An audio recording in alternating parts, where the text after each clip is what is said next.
Praise the Lord. இன்றைய நாளுக்கான வேத தியானம் பிரசங்கி 3ஆம் அதிகாரம் 1 முதல் 22 வரை. ஒவ்வொன்றிற்கும் ஒவ்வொரு காலம் உண்டு. வானத்தின் கீழ் இருக்கிற ஒவ்வொரு காரியத்துக்கும் ஒவ்வொரு சமயம் உண்டு.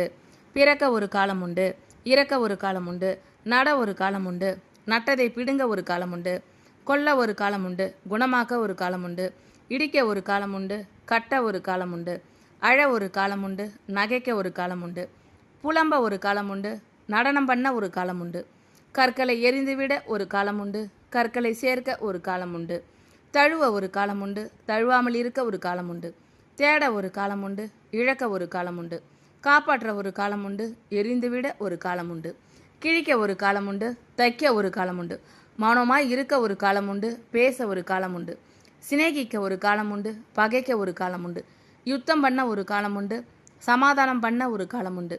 வருத்தப்பட்டு பிரயாசப்படுகிறவனுக்கு அதனால் பலன் என்ன? மனுபுத்திரர் பாடுபடும்படி தேவன் அவர்களுக்கு நியமித்த தொல்லையை கண்டேன்.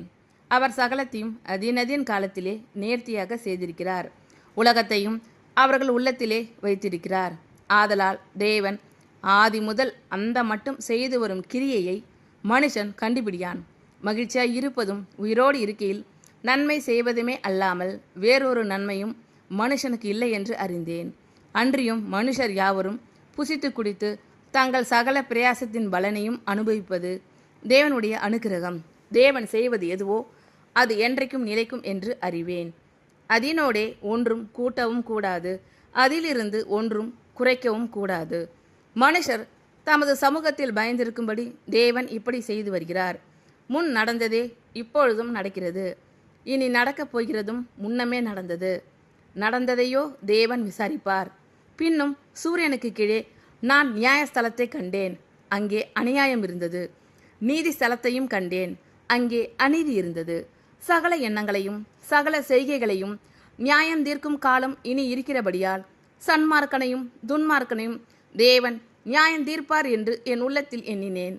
மனுபுத்திரர் தாங்கள் மிருகங்களைப் போல் இருக்கிறார்கள் என்பதை அவர்கள் காணும்படிக்கு தேவன் அவர்களை சோதிக்கிறார் என்று நான் மனுஷருடைய நிலைமையை குறித்து என் உள்ளத்தில் எண்ணினேன். மனுபுத்திரருக்கு சம்பவிக்கிறது மிருகங்களுக்கும் சம்பவிக்கும். அவர்களுக்கும் இவைகளுக்கும் ஏக சம்பவம் உண்டு. இவைகள் சாய்கிறது போலவே அவர்களும் சாகிறார்கள். ஜீவன்களுக்கெல்லாம் சுவாசம் ஒன்றே. மிருகத்தை பார்க்கிலும் மனுஷன் மேன்மை உள்ளவன் அல்ல. எல்லாம் மாயையே. எல்லாம் ஒரே இடத்துக்கு போகிறது. எல்லாம் மண்ணிலே உண்டாகிறது. எல்லாம் மண்ணுக்கு திரும்புகிறது. உயர ஏறும் மனுஷனுடைய ஆவியையும் தாழ பூமியில் இறங்கும் மிருகங்களுடைய ஆவியையும் அறிகிறவன் யார்? இப்படி இருக்கிறபடியால் மனுஷன் தன் செய்கைகளில் மகிழ்ச்சியாய் இருக்கும் நன்மையையே அல்லாமல் வேறே நன்மை இல்லை என்று கண்டேன். இதுவே அவன் பங்கு. தனக்கு பின்வரும் காரியங்களை காணும்படிக்கு அவனை திரும்பி வர பண்ணுகிறவன் யார்? ஒவ்வொன்றிற்கும் ஒவ்வொரு காலம் உண்டு. வானத்தின் கீழ் இருக்கிற ஒவ்வொரு காரியத்துக்கும் ஒவ்வொரு சமயம் உண்டு. பிறக்க ஒரு காலம் உண்டு, இறக்க ஒரு காலம் உண்டு, நட ஒரு காலம் உண்டு, நட்டதை பிடுங்க ஒரு காலம் உண்டு, கொல்ல ஒரு காலம் உண்டு, குணமாக்க ஒரு காலம் உண்டு, இடிக்க ஒரு காலம் உண்டு, கட்ட ஒரு காலம் உண்டு, அழ ஒரு காலம் உண்டு, நகைக்க ஒரு காலம் உண்டு, புலம்ப ஒரு காலம் உண்டு, நடனம் பண்ண ஒரு காலம் உண்டு, கற்களை எரிந்துவிட ஒரு காலம் உண்டு, கற்களை சேர்க்க ஒரு காலம் உண்டு, தழுவ ஒரு காலம் உண்டு, தழுவாமல் இருக்க ஒரு காலம் உண்டு, தேட ஒரு காலம் உண்டு, இழக்க ஒரு காலம் உண்டு, காப்பாற்ற ஒரு காலம் உண்டு, எரிந்துவிட ஒரு காலம் உண்டு, கிழிக்க ஒரு காலம் உண்டு, தைக்க ஒரு காலம் உண்டு, மௌனமாய் இருக்க ஒரு காலம் உண்டு, பேச ஒரு காலம் உண்டு, சிநேகிக்க ஒரு காலம் உண்டு, பகைக்க ஒரு காலம் உண்டு, யுத்தம் பண்ண ஒரு காலம் உண்டு, சமாதானம் பண்ண ஒரு காலம் உண்டு. வருத்தப்பட்டு பிரயாசப்படுகிறவனுக்கு அதனால் பலன் என்ன? மனுபுத்திரர் பாடுபடும்படி தேவன் அவர்களுக்கு நியமித்த தொல்லையை கண்டேன். அவர் சகலத்தையும் அதினதின் காலத்திலே நேர்த்தியாக செய்திருக்கிறார். உலகத்தையும் அவர்கள் உள்ளத்திலே வைத்திருக்கிறார். ஆதலால் தேவன் ஆதி முதல் அந்த மட்டும் செய்து வரும் கிரியையை மனுஷன் கண்டுபிடியான். மகிழ்ச்சியாய் இருப்பதும் உயிரோடு இருக்கையில் நன்மை செய்வதுமே அல்லாமல் வேறொரு நன்மையும் மனுஷனுக்கு இல்லை என்று அறிந்தேன். அன்றியும் மனுஷர் யாவரும் புசித்து குடித்து தங்கள் சகல பிரயாசத்தின் பலனையும் அனுபவிப்பது தேவனுடைய அனுக்கிரகம். தேவன் செய்வது எதுவோ அது என்றைக்கும் நிலைக்கும் என்று அறிவேன். அதனோடே ஒன்றும் கூட்டவும் கூடாது, அதிலிருந்து ஒன்றும் குறைக்கவும் கூடாது. மனுஷர் தமது சமூகத்தில் பயந்திருக்கும்படி தேவன் இப்படி செய்து வருகிறார். முன் நடந்ததே இப்பொழுதும் நடக்கிறது, இனி நடக்கப் போகிறதும் முன்னமே நடந்தது. நடந்ததையோ தேவன் விசாரிப்பார். பின்னும் சூரியனுக்கு கீழே நான் நியாயஸ்தலத்தை கண்டேன், அங்கே அநியாயம் இருந்தது.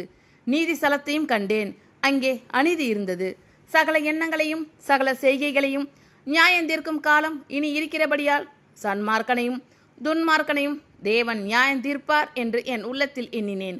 மனுபுத்திரர் தாங்கள் மிருகங்களைப் போல் இருக்கிறார்கள் என்பதை அவர்கள் காணும்படிக்கு தேவன் அவர்களை சோதிக்கிறார் என்று நான் மனுஷருடைய நிலைமையை குறித்து என் உள்ளத்தில் எண்ணினேன். மனுபுத்திரருக்கு சம்பவிக்கிறது மிருகங்களுக்கும் சம்பவிக்கும். அவர்களுக்கும் இவைகளுக்கும் ஏக சம்பவம் உண்டு. இவைகள் சாகிறது போலவே அவர்களும் சாகிறார்கள். ஜீவன்களுக்கெல்லாம் சுவாசம் ஒன்றே. மிருகத்தை பார்க்கிலும் மனுஷன் மேன்மை உள்ளவன் அல்ல. எல்லாம் மாயையே. எல்லாம் ஒரே இடத்துக்கு போகிறது. எல்லாம் மண்ணிலே உண்டாகிறது. எல்லாம் மண்ணுக்கு திரும்புகிறது. உயர ஏறும் மனுஷனுடைய ஆவியையும் தாழ பூமியில் இறங்கும் மிருகங்களுடைய ஆவியையும் அறிகிறவன் யார்? இப்படி இருக்கிறபடியால் மனுஷன் தன் செய்கைகளில் மகிழ்ச்சியாய் இருக்கும் நன்மையே அல்லாமல் வேறே நன்மை இல்லை என்று கண்டேன். இதுவே அவன் பங்கு. தனக்கு பின்வரும் காரியங்களை காணும்படிக்கு அவனை திரும்பி வர பண்ணுகிறவன் யார்? ஆமென். Thank you Lord. கர்த்தர் உங்கள் அனைவரையும் ஆசீர்வதிப்பாராக. God bless you all.